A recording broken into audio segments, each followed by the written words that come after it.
তো সেদ্ধ করতে দিয়েছি ভাতের মধ্যে। টমেটো বললো খাবো না।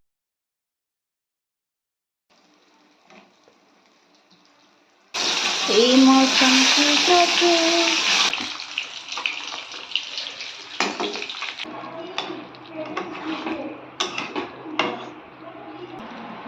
এটা নেবে তো? হ্যাঁ নিয়েছি আমি। চলে এলাম দুপুরের খাবার খেতে। আর দুপুরের খাবারের মধ্যে দেখতে পাচ্ছেন ঝাল পটল, আর এই যে সাথে নিয়ে নিয়েছে ডিমের ঝোল, আমের চাটনি।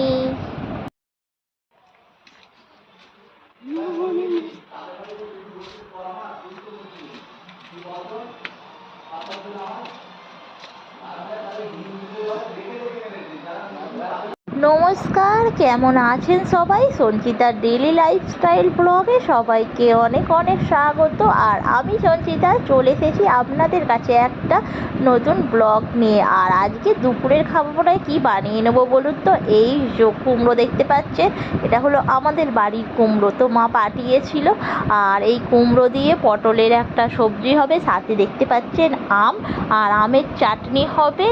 আর এখানে বড় বড় কয়েকটা পটল বেছে নেওয়া হয়েছে, পটলের ঝাল হবে। আর আজকে দুপুরের খাবারে বানানো হবে ডিমের ঝোল। আর অলরেডি ঠাকুমা দেখতেই পাচ্ছেন এখানে সবজি কাটতে শুরু করে দিচ্ছে, ডিমের ঝোলের জন্য আলু, আর ওখানে ঝাল পটলের জন্য পটলগুলোকে কেটে দুভাগ করে রেখে দিয়েছে। আর যেহেতু গরমটা প্রচণ্ড পড়েছে, আর একদমই মানে থাকতেই পারা যাচ্ছে না, এইরকম অবস্থা, প্রচণ্ড গরম। আর রান্না করতে আজকে একদম প্রচুর প্রচুর কষ্ট হচ্ছে। তো লা লা লা লা লা লা লা লা।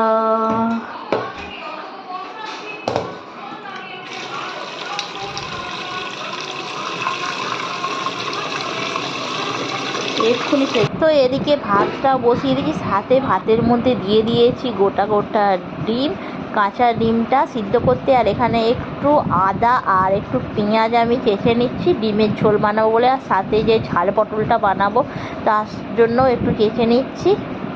ব্যাস, আবার প্রতিবেশী আবার টক খায় না আমের। আরে আমি জল দেবো না, জল দিলেই বড্ড সমস্যা। জল খায় না, না খেলো না তো সেদিনকে, না আমি খাই।